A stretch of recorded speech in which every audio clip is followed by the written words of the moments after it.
ஓம் சாந்தி. First விதி, எப்போது நீங்க படிக்கிறதுக்கு உட்கார்றீங்களோ அப்போ நேராக உட்கார வேண்டும். நேரா உட்கார்றப்போ என்ன நடக்கும்? நம்மளுடைய கவனம் அதிகரிக்கும், கூடவே சுறுசுறுப்பா ஆயிடுவோம். அடுத்தது செகண்ட் விதி, தொடர்ந்து உட்கார்ந்துட்டே இருக்கக்கூடாது. 90 நிமிஷம் படிக்கணும், அதுக்கப்புறம் 20 நிமிஷம் ரெஸ்ட் எடுத்துக்கணும். எந்த படிப்பா இருந்தாலும், முரளி படிச்சாலும் சரி, இல்ல அலௌகீக படிப்பாக இருந்தாலும் சரி, லௌகீக படிப்பா இருந்தாலும் சரி, எந்த படிப்புமே அதிகபட்சம் 90 நிமிஷம் மட்டும்தான் உட்கார்ந்து படிக்கணும். அதுக்கு மேல உட்காரக்கூடாது. எக்ஸாம்பிளுக்கு, ஒருத்தர் முரளியை எடுத்துட்டு உட்கார்றாங்க. முதல்ல வேகமா அப்படியே ரீட் பண்ணுவாங்க. அதுக்கப்புறம் கொஞ்சம் சத்தமா வாசிக்கணும், லவுடா, அதாவது லவுட் ரீடிங்னு சொல்லுவாங்க. கொஞ்சம் சத்தமா வாசிக்கணும். குறிப்பாக ஒரு மொழி கற்றுக்கிறதுக்கு இது ரொம்ப ஒரு முக்கியமான விஷயம். நம்ம பொதுவா மனதுல மட்டும்தான் படிக்கிறோம், ஆனா அப்போ நமக்கு உச்சரிப்பு எப்படி பண்றோம்னு தெரியாது. அதனால ஒரு லவுட் ரீடிங் இருக்கணும், சத்தமாக நம்ம வாசிக்கணும். ஒரு மனதில் வாசிப்பு, அதற்கப்புறம் நோட்ஸ் எடுக்கிறது, இது எல்லாமே 90 நிமிடத்துல செய்யணும். ரொம்ப நன்றாக இருந்தாலும் கூட 90 நிமிடத்திற்கு அப்புறம் ஒரு சின்ன பிரேக் எடுக்கணும், எழுந்து நிக்கணும், பிறகு திரும்பி அதை நம்ம கண்டினியூ பண்ணணும். அப்புறம் இன்னொரு விதி, 10 minutes more. அதாவது ரொம்ப சோர்வா இருக்கு அப்படின்னு நினைச்சீங்கன்னா மனசுகிட்ட சொல்லுங்க, இன்னும் 10 நிமிஷம் தான். யோகத்துல உட்காரும் போது எழுந்து போகணும் அப்படின்னு தோணுச்சுன்னா உங்க மனசு கிட்ட சொல்லுங்க, இன்னும் 10 நிமிஷம், அப்புறம் எழுந்து போயிடலான்னு சொல்லுங்க. இன்னைக்கு 5 செயல்கள் முரளியில இருந்து. இந்த முரளி 2002ஆம் ஆண்டுல இருந்து எடுக்கப்பட்டது. நாம பரமாத்மாவின் இதய சிம்மாசனத்துல இருக்கக்கூடியவங்க. ஒரு சிம்மாசனத்தினுடைய படத்தை வரைங்க. இப்ப எளிய தட்டு, அதாவது ஈஸியான சிம்மாசனம், அது மேல ஆத்மா பிந்து வச்சு வரையணும். ஸ்கெட்சால வரைங்க, சரிங்களா? இதுல ஆத்மாவாக ஒரு பிந்து வச்சு நாம பரமாத்மாவின் இதய தக்தில், அதாவது இதய சிம்மாசனத்தில் இருப்பவர்கள், நாம் பரமாத்மாவின் இதய சிம்மாசனத்தில் இருப்பவர்கள் அப்படின்னு எழுதணும். ரெண்டாவது விஷயம் என்ன அப்படின்னா, தேகபான், அதாவது பாடி கான்சியஸ்னஸ். இது என்ன? மண்ணை மண்ணுல போடுங்க. தேகபானம் 3 எண்ணங்களை எழுதுங்க. எக்ஸாம்பிளுக்கு, அகங்காரம், பொறாமை, வெறுப்பு.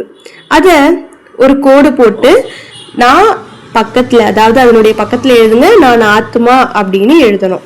மூணாவது, நான் எப்போதும் பேஃபிகர் பாதுஷா, அதாவது கவலையற்ற மகாராஜா அப்படின்ற பயிற்சியும் செய்யணும்.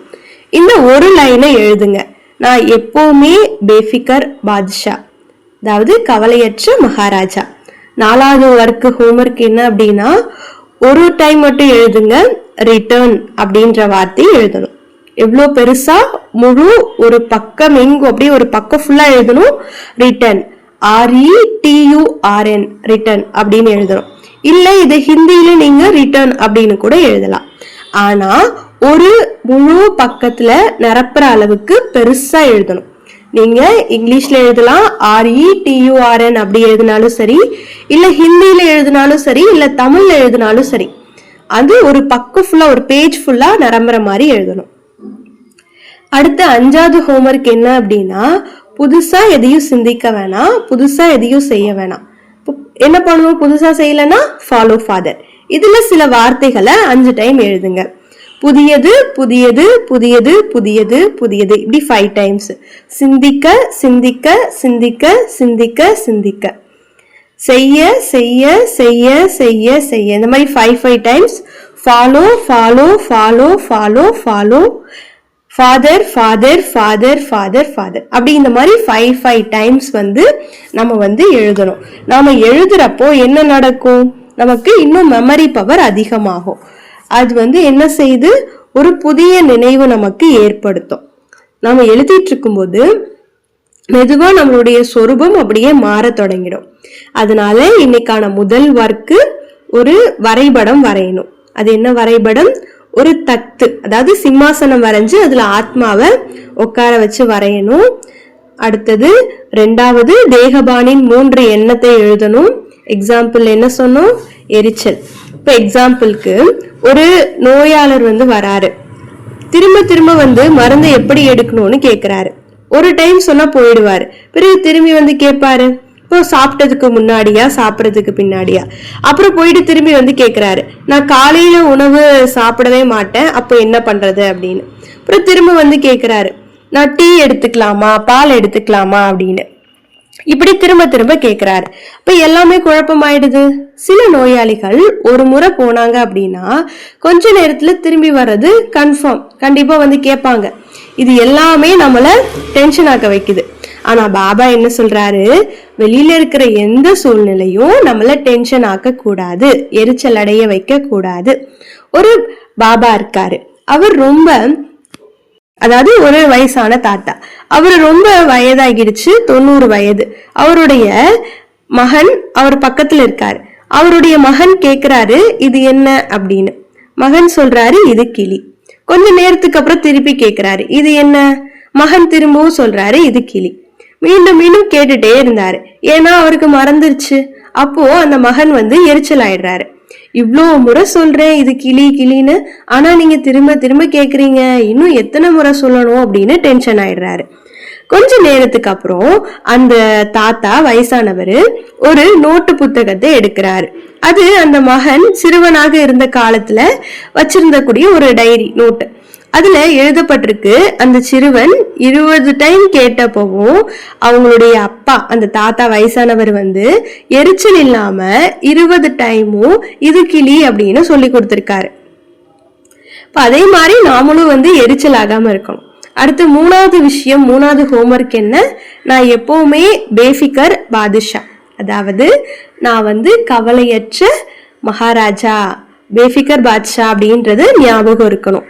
நாலாவது ஹோம்ஒர்க் என்ன அப்படின்னா ரிட்டர்ன். ரிட்டர்ன் என்ற வார்த்தையின் அர்த்தம் என்ன?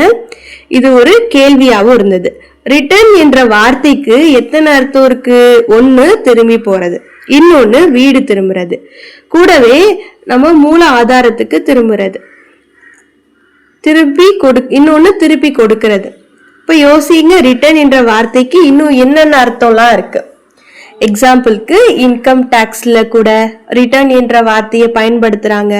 அதனால ரிட்டர்ன் என்ற வார்த்தையை ஒரு முழு பக்கத்தை நிரப்புற அளவுக்கு பெருசா எழுதுங்க.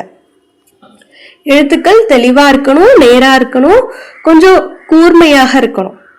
TUR இது ரெண்டுமே ஒரே மாதிரி இருக்கணும். அதாவது கடைசியில N வரும். மேலும் ஒரு விஷயம் எழுதணும், புதியதாக எதையும் சிந்திக்க வேணாம், புதியதாக எதையும் செய்ய வேணாம், ஃபாலோ ஃபாதர் மட்டும் செய்யணும்.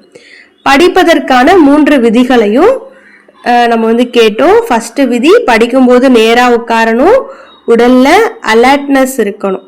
ரெண்டாவது, இடையிடையே பிரீத்திங் எக்ஸசைஸ் பண்ணணும். எந்த பிரீத்திங் எக்ஸசைஸ்? Box breathing. அதாவது பாக்ஸ் பிரீத்திங் அப்படின்னா ஒவ்வொரு கட்டமும் 4 செகண்ட் வினாடி, 4 வினாடி மூச்சை உள்ள இழுக்கணும், 4 செகண்ட் அதை தடுத்து வச்சிருக்கணும், அடுத்த 4 செகண்ட் அதை வெளியில விடணும், அடுத்த 4 செகண்ட் வெளியே விட்ட பிறகு திரும்ப 4 வினாடி தடுத்து வச்சிருக்கணும். இதுதான் ஒரு ரவுண்டு. இதுதான் பாக்ஸ் பிரீத்திங் அப்படின்னு சொல்லுவாங்க. இதை இந்த ஒரு ரவுண்டை நம்ம செய்யணும். இப்போது இப்படி செய்யணும். 1 2 3 4 மூச்சை உள்ள இழுக்கணும், மூச்சை தடுத்து வச்சிருக்கணும், மூச்சை வெளியில விடணும், அடுத்தது வெளியில தடுத்து வச்சிருக்கணும். இது ஒரு ரவுண்டு. அதே போல 3 ரவுண்டு செய்யணும். ஃபர்ஸ்ட், செகண்ட், தேர்டு, இந்த மாதிரி 3 டைம் நம்ம செய்யணும். மூளைக்கு அதிகமான ஆக்சிஜன் போச்சு அப்படின்னா என்ன ஆகும்? மூளை ஷார்ப் ஆயிடும். இப்போ சீரான பிரீத்திங் எக்ஸசைஸ் பண்றப்போ முதுமையில வரக்கூடிய மறதி நோய், இந்த மாதிரியான பிரச்சனையெல்லாம் வராம பாதுகாக்கலாம். அதனால நிறைய நோய்கள் வர்றதுக்கான வாய்ப்பு கம்மியா இருக்கும். இல்லை அப்படின்னா வயசாகிறப்போ பழைய விஷயங்கள் நினைவுல இருக்கும். இந்த வயசுக்கு 5 கிலோ அரிசி, இவருக்கு வந்து நான் 5 கிலோ அரிசி கொடுத்தேன், கோதுமை கொடுத்தேன் அப்படின்னு ஞாபகம் இருக்கும். ஆனா இன்னைக்கு காலையில யார பார்த்தோம், என்ன சாப்பிட்டோம், பொருட்களை எங்க வச்சோம், இதெல்லாம் மறந்து போகும். இதுதான் ரீசன்ட் மெமரி லாஸ் அப்படின்னு சொல்லுவாங்க. அதனால நினைவாற்றலை பாதுகாக்க என்ன செய்யணும், மூளைக்கு அதிகமான ஆக்சிஜனை கொடுக்கணும். ஸ்டூடெண்ட் லைக் ஆட்டிடியூட் இருக்கணும். அதாவது படிக்கிறப்போ நேரா உட்காரணும், முன்னாடி ஒரு பெஞ்சு, பென்னு, பென்சில் இதெல்லாமே இருக்கணும். ரொம்ப நேரம் உட்காரக்கூடிய பழக்கம் இருக்கணும். குறைஞ்சது 90 நிமிஷம் ஒரு முறை உட்கார்ந்து அந்த நேரம் வரை எழுந்திருக்க கூடாது. நம்மளுடைய டைரியை இடையிடையில திருப்பி பார்த்து படிக்கணும். நாம என்ன எழுதணும், முன்னாடி என்ன எழுதணும்னு பார்க்கணும். நாமளே அதை படிக்கிறப்போ நிறைய விஷயம் நினைவுக்கு வரும். நாம எழுதிய கதை இருந்ததுன்னா அதை படிக்கலாம். நாம டெய்லி எழுதக்கூடிய விஷயம் சிறிது திரும்ப நம்ம படிக்கணும். அதனால 90 நிமிஷம் உட்கார்றது அப்படின்ற இலக்க வச்சுக்கணும். ஒரு முறை உட்கார்ந்தா எழுந்திரக்கூடாது. மேலும் டிஸ்ட்ராக்ஷன்ஸ், அதாவது வேற எதுவுமே வந்து நம்ம பார்க்க கூடாது, மற்ற விஷயங்கள்ல ஈடுபடாம இருக்கணும். பிறகு 20 நிமிஷம் பிரேக் எடுத்துக்கலாம்.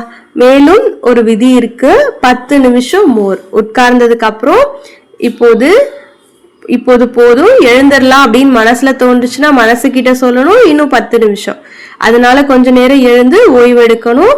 ரொம்ப நேரம் பிரேக் கிடையாது, 20 நிமிஷம் பிரேக் எடுத்துட்டு திரும்ப ஸ்டடிக்கு போயிடணும், படிக்கிறதுக்கு போயிடணும். நம்மளுடைய முக்கியமான சாதனை படிப்பு மற்றும் பயிற்சி, அபியாஸ். இப்போ இது தவறாம இருக்கணும். இன்னைக்கான ஹோம்ஒர்க், ஃபர்ஸ்ட் ஒரு இதய சிம்மாசனம் வரைஞ்சு அதுல ஆத்மா பிந்துவை வச்சு நாம பரமாத்மாவின் இதய சிம்மாசனத்தில் இருப்பவர்கள்னு எழுதணும்.